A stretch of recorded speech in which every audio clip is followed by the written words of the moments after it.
Bismillahirrahmanirrahim. Assalamualaikum. Bertemu lagi dengan sendiri atau diantarin. Semoga kita baik-baik saja dan semoga kita masuk surga. Amin. Sekarang masuk ke video. Muhammad Muchtar. Tentu saja kemungkinan tidak asing di telinga kita, terlebih bagi para orang-orang yang pernah mendengarnya.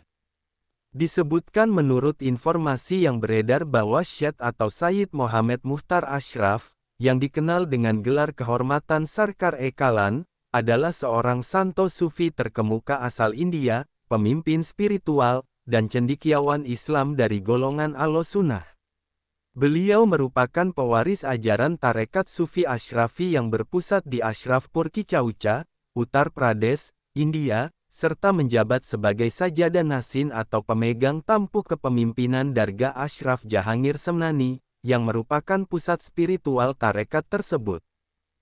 Kemudian menurut informasi yang beredar bahwa beliau dikenal sebagai figur penting dalam pengembangan dan pelestarian ajaran tarekat Sufi Ashrafi. Kiprah beliau mencakup pembinaan umat melalui pendidikan spiritual, pengajaran ilmu-ilmu keislaman, dan menjaga tradisi keilmuan yang diwariskan dari pendiri tarekat, Syekh Ashraf Jahangir Semnani. Dari segi fikih, beliau mengikuti mazhab Imam Abu Hanifah. Kemudian menurut informasi yang beredar bahwa beliau lahir pada tanggal 4 Agustus tahun 1916 Masehi, bertepatan dengan 4 Syawal 1334 Hijriah, dan wafat pada tanggal 21 November tahun 1996 Masehi. Kemudian menurut informasi yang beredar bahwa beliau lahir, menjalani kehidupan, dan wafat di Ashrafpur Kicaucha, sebuah wilayah di negara bagian Uttar Pradesh, India. Makam beliau berada di Kompleks Dargah Ashraf Jahangir Semnani, tempat yang menjadi tujuan ziarah banyak pengikut tarekat Ashrafi. Kemudian menurut informasi yang beredar bahwa beliau menjadi figur penting karena perannya dalam meneruskan tradisi spiritual dan intelektual tarekat Ashrafi, menjaga ajaran pendiri tarekat agar tetap murni, serta membimbing umat menuju pemahaman agama yang mendalam sesuai dengan ajaran Ahlussunnah wal Jamaah dan mazhab Hanafi. Kemudian menurut informasi yang beredar bahwa beliau melaksanakan tugas kepemimpinannya melalui kegiatan pengajian, bimbingan rohani, penulisan, serta pengelolaan pusat spiritual tarekat. Sebagai Sajada Nasin, beliau memimpin upacara keagamaan, membimbing murid-murid, dan mengawasi kegiatan yang menjaga kesinambungan ajaran tarekat Ashrafi dari generasi ke generasi. Syekh Muhammad Muchtar Ashraf dikenal luas dalam tradisi Sufi India sebagai Sarkar Ekalan dan Makhdum ul Masaih, anggota keluarga keturunan Ashraf Jahangir Semnani yang menjadikan Ashrafpur Kicaucha sebagai pusat spiritual generasi demi generasi. Kelahiran dan kematian beliau tercatat secara konsisten dalam literatur biografis modern. Lahir tanggal 4 Agustus tahun 1916 dan wafat tanggal 21 November tahun 1996, dan makam beliau berada di kompleks yang berdekatan dengan dargah pendiri tarekat Ashrafi. Sumber-sumber ensiklopedis dan situs keluarga tarekat menyebutkan gelar-gelar kehormatan tersebut dan lokasi makamnya.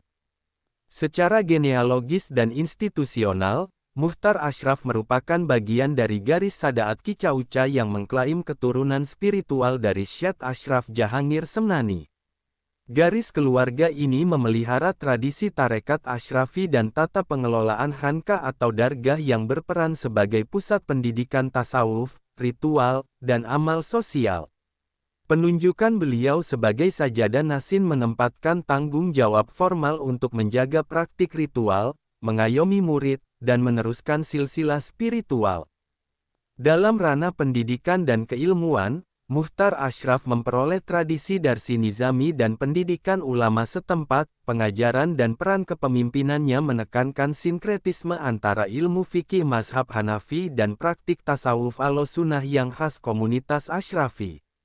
Penekanan pada pendidikan madrasah, pengajaran kitab-kitab klasik, serta pembinaan murid menunjukkan perpaduan peran sebagai ulama formal dan pemandu rohani.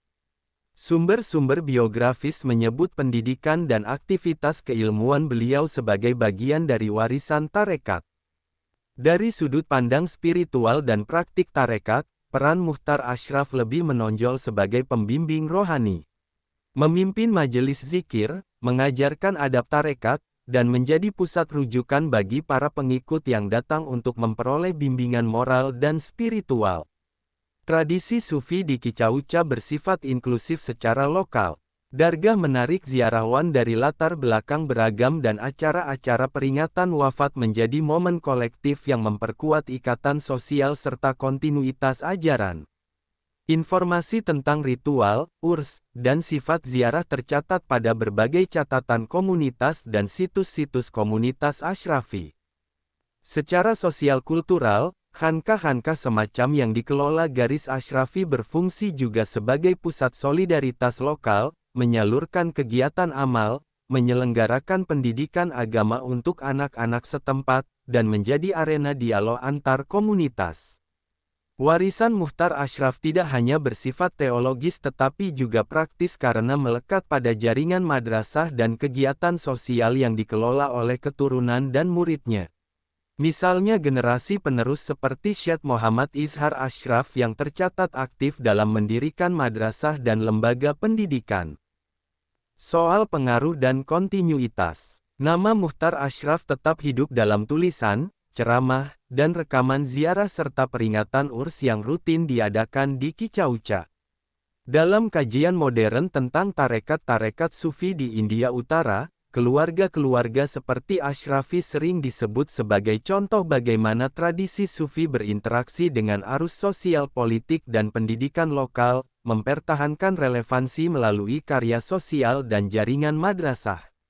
Beberapa sumber populer dan arsip video lokal mendokumentasikan majelis serta kegiatan yang menunjukkan kesinambungan pengaruh tersebut. Catatan historiografi dan metodologis. Banyak informasi mengenai tokoh-tokoh Sufi regional disebarluaskan melalui literatur komunitas, situs keluarga, blog, arsip video, dan beberapa entry ensiklopedis daring.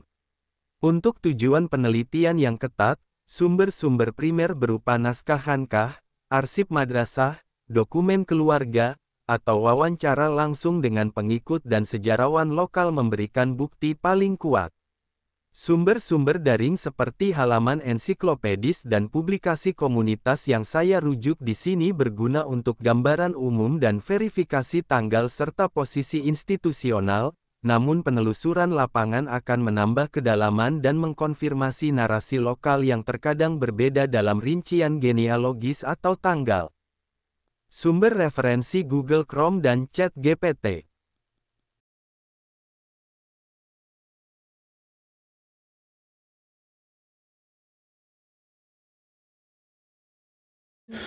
Tentu kita tahu bahwa dalam setiap perjalanan hidup selalu ada saat ketika diri kita merasa lelah, goyah, bahkan ingin menyerah.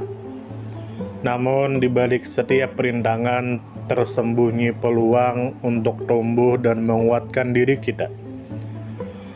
Hari ini adalah kesempatan baru, saat yang tepat untuk kembali menyusun niat, memperbaiki langkah, dan meyakini bahwa setiap tetes usaha tidak akan pernah sia-sia.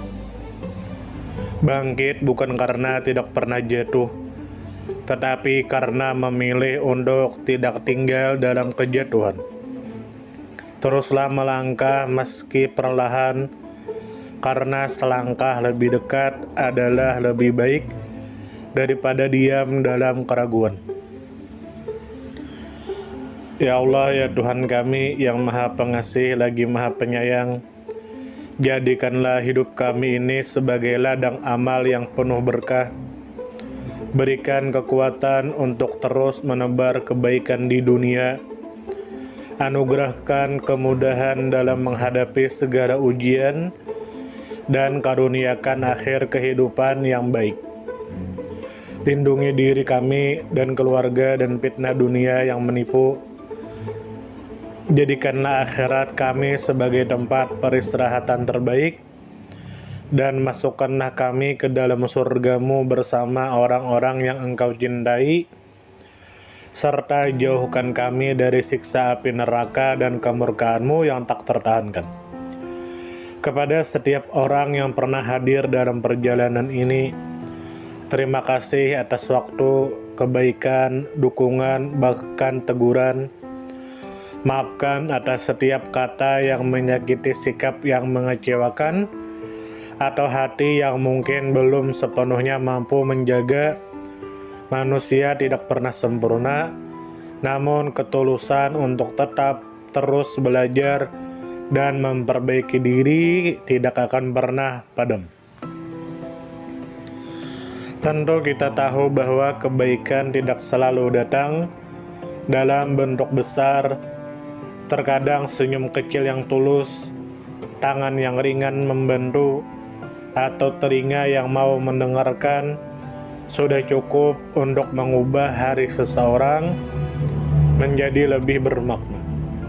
Jangan pernah kita menyepelekan kebaikan sekecil apapun, karena bisa jadi satu perbuatan kecil bisa menjadi rahmat Allah turun.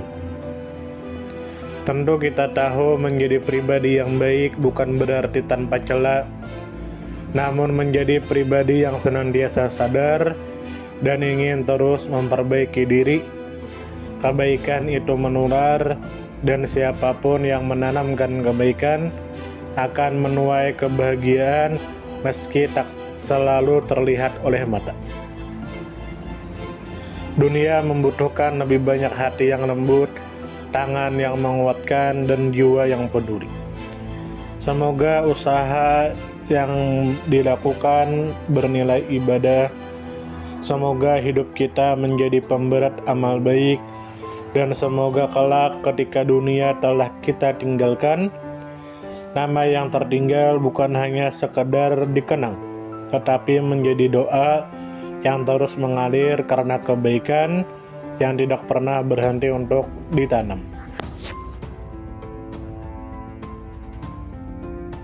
Terima kasih banyak. Mohon maaf jika ada salah. Silahkan jika suka ditekan tombol like. Silahkan share. Dan jika ingin memberikan saran dan komentar, silahkan komen. Semoga kita baik-baik saja. Semoga kita masuk surga. Wassalamualaikum warahmatullahi wabarakatuh.